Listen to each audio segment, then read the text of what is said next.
بسم اللہ الرحمن الرحیم۔ کچھ حدیث پاک ہیں جو حضور اکرم صلی اللہ علیہ وسلم کے زمانے مبارک سے نکلی ہیں وحی کے ذریعے۔ حضور نے اپنی طرف سے کوئی ایسی بات نہیں کہی، سب وحی کے ذریعے کہی ہیں۔ اور ہر عالم کو ہم عالم نہیں کہہ سکتے۔ عالم ہو جسے ایک فکر ہو عالم کی، عوام کی، اپنی قوم کی۔ کوئی غلط بات دیکھے تو فوراً ٹوکے اسے، چپ نہ رہے۔ آج کے عالم زیادہ چپ ہو جاتے ہیں، خاموش ہو جاتے ہیں، وہ عالم نہیں کہیں گے، ان کو ہم عالم نہیں کہیں گے۔ یعنی ہر کوئی نائب رسول نہیں ہو سکتا، یہ میرے حضرت والا رحمۃ اللہ فرماتے ہیں۔ نائبین رسول وہی ہوتے ہیں جن کو اپنے علم پر اور عمل پر مطابقت حاصل ہو، اللہ تعالیٰ کی خشیت ہو ان کے دل پر، فکر ہو ایک عوام کی، عالم کی۔ ہر عالم کو عالم نہیں کہہ سکتے۔ عالم آج کل زیادہ تر الماظ اللہ چپ چاپ خاموش ہو کے بیٹھے ہوئے ہیں، وہ عالم نہیں۔ اللہ تعالیٰ جس سے چاہے جو دین کا کام لے لیں، ضروری نہیں کہ مجھ جیسے نالائق سے لیں۔ ایک دنیا دار سے بھی اللہ تعالیٰ دین کا کام لے سکتے ہیں۔ ارے بھائی، دین کا کام تو اللہ تعالیٰ نے مشرکین سے بھی لے لیا تواضع کا۔ جہاد کے اندر صحابہ کے ساتھ جب کمی تھی تو مشرکین کو شامل کر کے جہاد کرا انہوں نے صحابہ کے ساتھ، بھائی، لیکن وہ ایمان پہ نہیں گئے کیونکہ ایمان نہیں تھا ان کا۔ لیکن مشرکین صحابہ کے ساتھ شریک ہو کے جہاد میں، دوسرے مشرکین کے ساتھ انہوں نے بالمقابل ہوئے۔ اللہ تعالیٰ جس سے چاہے کام لیں۔ ہدایت اللہ تبارک تعالیٰ کے ہاتھ میں ہے، ہم فقر نہ کریں۔ نبیوں کو بھی اپنی صحیح پر فقر نہیں ہوا، نہ صحیح پر کبھی انہوں نے نگاہ گئی۔ نبیوں کی کبھی اپنی صحیح پر نگاہ نہیں گئی، صرف جو بھی کام کیا توفیق الہی کیا، جو سماعت فرمایا حدیث پاک۔ حضرت حارث بن وہب رضی اللہ تعالیٰ عنہ سے روایت ہے کہ مکارم الاخلاق، سرور کونین اور تاجدار انبیاء، خاتم الانبیاء حضرت محمد مصطفیٰ صلی اللہ علیہ وسلم نے فرمایا، میں تم کو بتاؤں کہ جنتی کون ہے؟ ہر وہ شخص جو معاملات و برتاؤ میں اکڑ اور سخت نہ ہو، بلکہ عاجزوں کمزوروں کا سا اس کا رویہ ہو، اس لیے لوگ اس کو کمزور سمجھتے ہوں اور اللہ کے ساتھ اس کا تعلق ایسا ہو۔ اگر وہ اللہ پر قسم کھا لے، یعنی اللہ پر قسم کھا لے تو اللہ اس کی قسم پوری کر دکھائے۔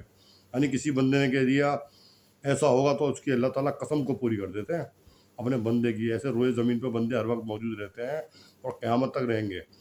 ان میں عاجزی، انکساریت، آدمیت اور نیاز بندی ہوتی ہے، جس کی وجہ سے اللہ تعالیٰ ان کو کیا محبوب ہوتے ہیں، مقرب ہوتے ہیں۔ اللہ تعالیٰ ان کی قسم کو بھی پوری کر دیتے ہیں۔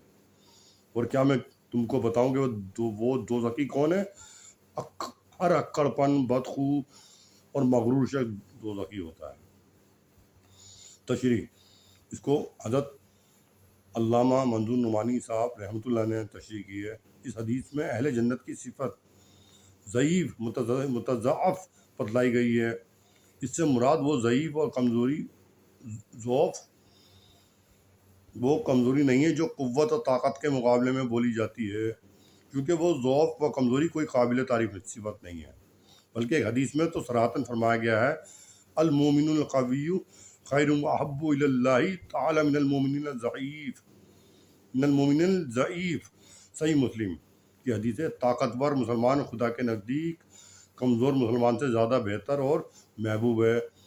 بلکہ جیسا کہ ترجمے واضح کرنے کی کوشش کی گئی ہے، یہاں ضعیف و متضعف، ضعف سے مراد وہ شریف الطبع، متواضع، نرم خو شخص ہے جو معاملہ اور برتاؤ میں عاجزوں اور کمزوروں کی طرح دوسروں سے دب جائے اور اس لیے لوگ اسے کمزور سمجھیں اور دبالیا کریں۔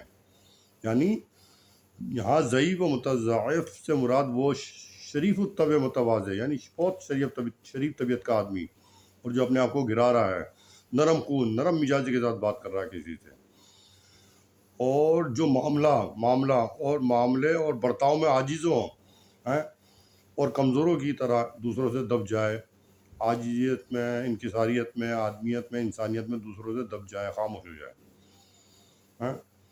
اس لیے لوگ اسے کمزور سمجھیں اور دبا لیا کریں، اسے دبا لیا کریں۔ اس لیے حدیث میں ضعیف و متضعف کے مقابل میں اتل، جواز، متکبر کے الفاظ کیے گئے ہیں۔ یعنی اتل سخت گو، بدخو، اور جواد یعنی اکڑ کر چلنے والا، متکبر، تکبر کرنے والے کے الفاظ استعمال کیے گئے ہیں۔ بہرحال حدیث کا حاصل یہ ہے کہ تواضع و نرمی اور عاجزی اہل جنت کی صفت ہے، اور غرور، تکبر، اکڑپن دوزخیوں کی اوصاف ہیں۔ اس حدیث میں جنتیوں کی صفت میں ضعیف متضعف کے ساتھ ایک بات یہ بھی فرمائی گئی ہے کہ اگر وہ بندہ اللہ پر قسم کھا لے تو اللہ اس کی قسم پوری کر دے۔ بظاہر اس سے رسول اللہ صلی اللہ علیہ وسلم کا مقصد اس طرف اشارہ فرماتا ہے کہ فرماتے ہیں مطلب بظاہر اس سے رسول اللہ صلی اللہ علیہ وسلم کا مقصد اس طرف اشارہ فرمانا ہے کہ جب کوئی بندہ اللہ کے لیے اپنی خودی کو مٹا کر اس کے بندوں کے ساتھ اپنی خودی کو مٹا کے فنا کر کے اپنے آپ کو، اپنے نفس کو، اپنے حب جا حب مال کو کثر نفسی کے ساتھ اس کے بندوں کے ساتھ عاجزی فروتنی کا رویہ اختیار کرے گا۔ فروتنی یعنی ایک غریبی عاجزی کا رویہ اختیار کرے گا تو اللہ تعالیٰ کے ہاں وہ اتنا مقرب ہو جائے گا کہ اگر وہ قسم کھا لے فلاں بات یوں ہوگی، کوئی بندہ قسم کھا لے اللہ کا مقرب بندہ روئے زمین پہ کہ فلاں یہ بات یوں ہوگی تو اللہ اس کی قسم کی لاج رکھے گا اور اس کی بات کو پورا کر کے دکھائے گا اللہ تبارک تعالیٰ۔ یہ کہ اگر وہ بندہ کسی خاص معاملے میں اللہ کو قسم دے کر اس سے کوئی خاص دعا کرے گا تو اللہ اس کی دعا ضرور قبول کرے گا۔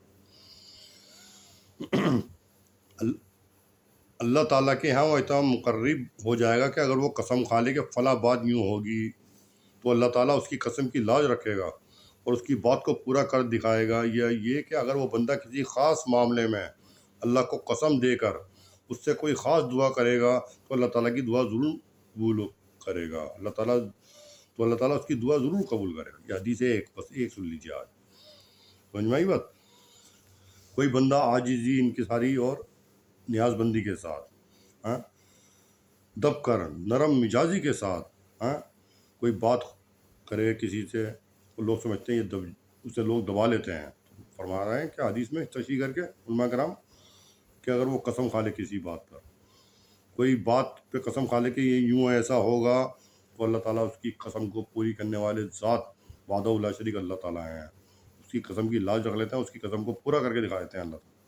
ایسے بندے روئے زمین پہ ہر وقت ہوتے ہیں، اور کسی معاملے میں اگر وہ ہاتھ اٹھا کے اللہ سے دعا کر دے کہ اللہ میاں آپ نے ایسا کام کرنا ہے تو اللہ تعالیٰ اس کی قسم کو پوری کرتے ہیں۔